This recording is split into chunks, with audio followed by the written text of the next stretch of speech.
How in the world do you know when your business is ready for investment?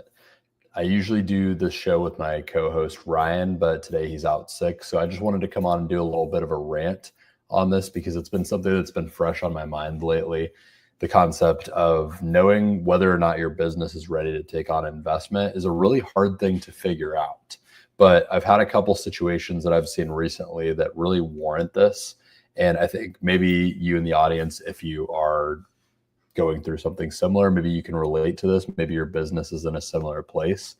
But I think the first thing that you have to figure out is, are you actually constrained by something that needs capital? What I mean by that is, are you just wanting to bring investment in because you feel like it'll solve everything and just grow the business for you? Or are you doing what you can to grow the business and it cannot grow without you bringing on capital despite your efforts? I think this is an important differentiator because I see people all the time that just haven't even tried to go out and start selling and making sales and making their business work. And they decide that they want to just bring in an investment. And sometimes that's the right step. I'll be honest. It's not always the right step though. And I think that if you just jump straight to that and you don't really have a good plan for it, and if you don't have experience in prior business, then it might not make the most sense. So I'll unpack what I mean by that a little bit. What I see a lot of times is someone is approaching business for the first time. Maybe they're starting a business for the first time. They just started a business for the first time. Maybe they've been running one for a short amount of time, but it's their first business. And honest opinion, unless you have really deep experience in that industry or some kind of incredible unfair advantage, I don't necessarily know that you're ready for investment unless you have a real constraint in the business. So what do I mean by a real constraint though? A real constraint is one where you're just limited by how much you can grow despite what you're selling.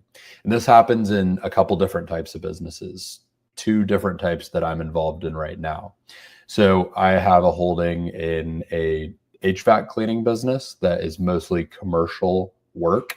So it's selling, services, but then it's not getting paid for often 30 to 90 days after the work is completed. So that means if we go out and sell a ton of jobs, we literally cannot grow past a certain point without either getting debt for the company, waiting for some of that money to come through, or taking on some kind of investment capital or putting in extra capital from our own pocket, because we literally just have to wait for that money to come in. So this type of business is one that is cash flow constrained. If you have different kinds of payment terms on the money that you sell, then you're just going to hit that limit again and again. We have this same issue in a landscaping business that I'm involved in that's custom designs. We take a small deposit up front to get design started typically, but most of the process is project based. So there are all these approvals that have to happen along the way for these projects to finish. And the final payment doesn't come in until the project is completely done. Sometimes that's literally 2 to 3 months after the project is initially sold. And the sales cycle in general can be 2 to 4 months for this business, sometimes even longer. And the sales cycle of your business might be a major constraint. It might be the type of thing where you start selling something and it just takes a long time. But you probably don't recognize that until you get at least, I would say a year into business. This is something that you have to really understand, and you have to have kind of proven that. You can't just be taking a guess that, it's going to take a long time to sell this if you haven't sold it before and haven't actually proven that. And I would say it's really risky to take on any kind of investment unless it's your own capital.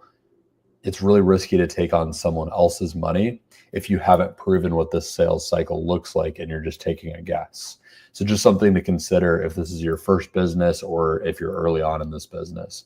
If the business has been around for a long time and you've actually seen that cash flow is a constraint, then it could be worth taking on investment capital, and it could be something that helps you grow the business a lot faster. Now, another type of business that I've seen this in is another type that I'm also involved in.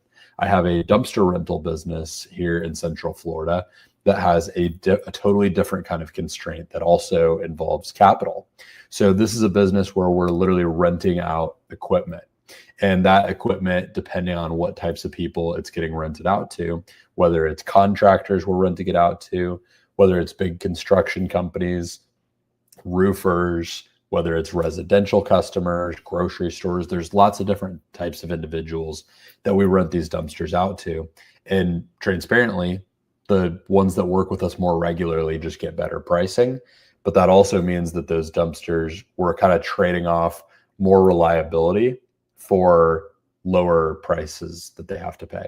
So those take longer to pay themselves back. We might invest in a new dumpster. It might not pay itself back for 4 to 6 months, which is still a great return on investment. We love to see that. And that's why this is such a great business.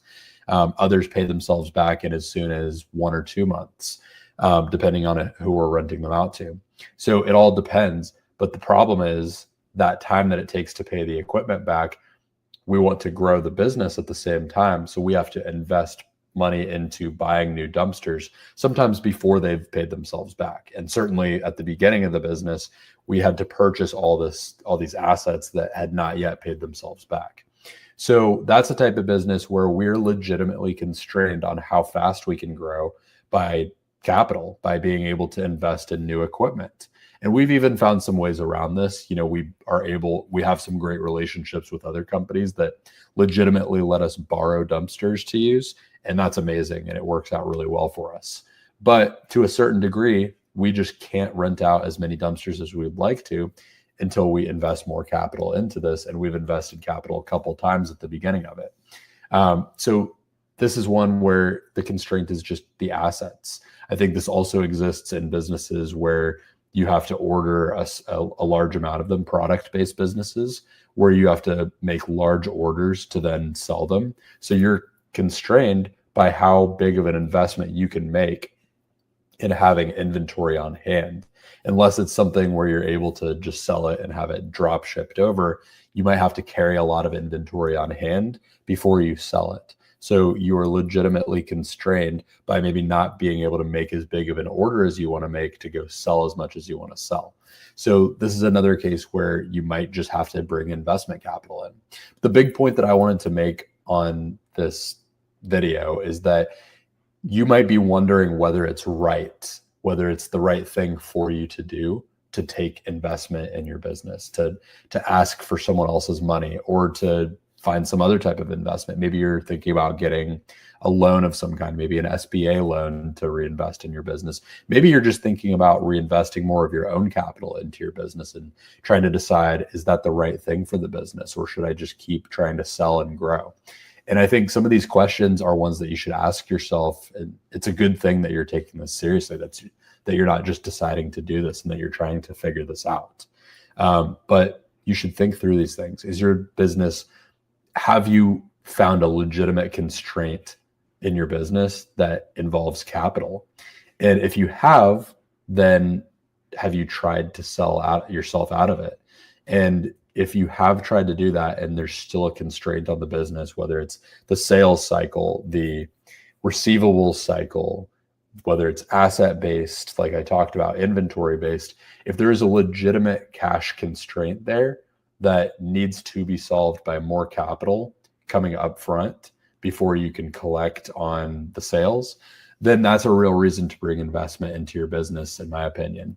And if this is something that you're thinking about doing, maybe you're watching this and wondering whether it's the right thing for you, find me on Instagram or LinkedIn or something like that, Brody Vinson, and talk to me about it. I'll hopefully help you answer the question. Maybe I can even help you out and bring investment of some kind with some of the connections I have in private equity or with the investments that we make.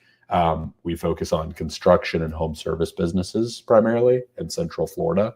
But hopefully this can help you kind of answer that question for yourself. Is your business legitimately cash flow constrained? How do you know? Do you have proof? And if you do, how would you use that cash to solve that and still grow the business? Hopefully that helps you, and I'll see you next week. I do this every Tuesday night, right around 6 p.m. Eastern Standard Time. with my partner, Ryan, typically. And we cover topics around investing, private equity, and finance. And I look forward to seeing you on the next one.